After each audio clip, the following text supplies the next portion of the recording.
Class 3rd Subject English Workbook. Let's start reading Chapter 1 The Kite and the Thread, जिसका लीक chapter है the wooden bowl. Once a father and son went to the kite flying festival. एक बार की बात है, father and son kite flying festival पर गए. The young son became very happy seeing the sky filled with colourful kites. जो young son था उसने sky में, आकाश में बहुत सारी कलरफुल काइट्स को उड़ते हुए देखा तो वह बहुत खुश हो गया. He asked his father to get him a kite and thread with a roller so that he too could fly one. तो उसने अपने पिता से एक पतंग लाने के लिए कहा जिससे कि वो भी पतंग आकाश में उड़ा सके. So the father went to the shop at the park. तो जो फादर थे वो पार्क में एक शॉप पर गए. Where the festival was being held, जहाँ पर फेस्टिवल मनाया जा रहा था. He bought a kite and a roll of thread for his son. उन्होंने अपने बेटे के लिए एक काइट और थ्रेड का रोल खरीदा. His son started to fly the kite. जो उनका बेटा था उसने काइट को आकाश में उड़ाना शुरू किया. Soon his kite reached high up in the sky.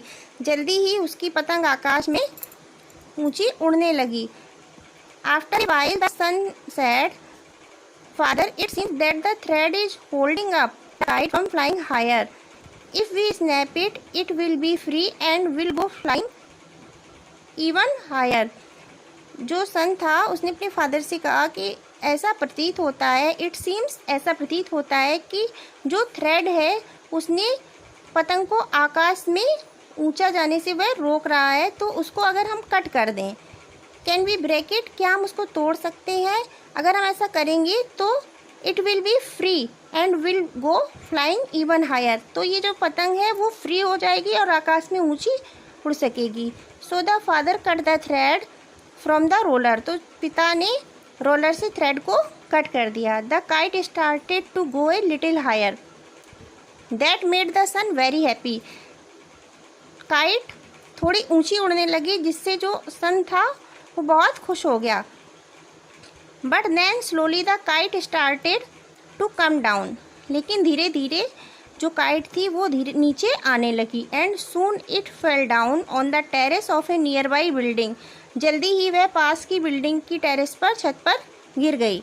The young son was surprise to see this. जो सन था वो ये देखकर बहुत ही ज़्यादा सरप्राइज हो गया, आश्चर्यचकित हो गया. He had cut the kite loose off its thread so that it could fly higher. Instead it had fallen down. उसने जो थ्रेड था रोलर से इसलिए अलग किया था कि पतंग आकाश में फ्री उड़ सके और ऊंची उड़ सके, लेकिन वो तो नीचे आ गई. He asked his father. उसने अपने पिता से पूछा, father, I thought that after cutting off the thread the kite would freely fly higher, so why did it fall down instead. वह ऊंची उड़ने की बजाय नीचे क्यों गिर गई? The father explain. फादर ने एक्सप्लेन किया, son, when things are going well in life we want it to be even better. जब चीज़ें हमारी लाइफ में अच्छी होने लगती हैं तो हम उनको और भी अच्छा बनाने का प्रयास करते हैं.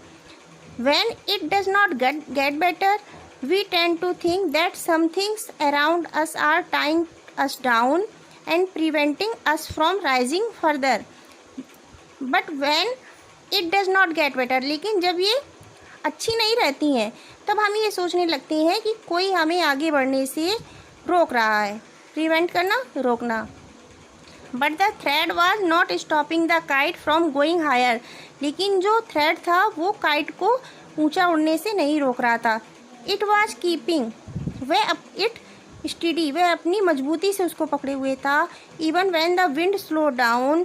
जबकि जो विंड थी वो स्लो हो गई थी, हवा स्लो हो गई थी. And when the wind pick up again. और जब हवा दोबारा से तेज़ी से चलने लगी, You helped the kite to go up higher in the proper direction through the thread. तब आप उसको थ्रेड के माध्यम से प्रॉपर डायरेक्शन में ले जा सकते थे और भी ऊंचा उड़ा सकते थे. But when we cut the thread, लेकिन जब हमने उसका थ्रेड अलग कर दिया, it fell down because the support. वह गिर गई क्योंकि the support that you were providing the kite, वो सपोर्ट जो हमने काइट को दिया हुआ था, थ्रू द थ्रेड, धागे के माध्यम से, was not there any more, अब वह नहीं था, इसीलिए जो काइट थी वो टेरेस पर गिर गई। This was a very important lesson for his सन, यह उनके बेटे के लिए बहुत ही महत्वपूर्ण लेसन था। Okay, thank you.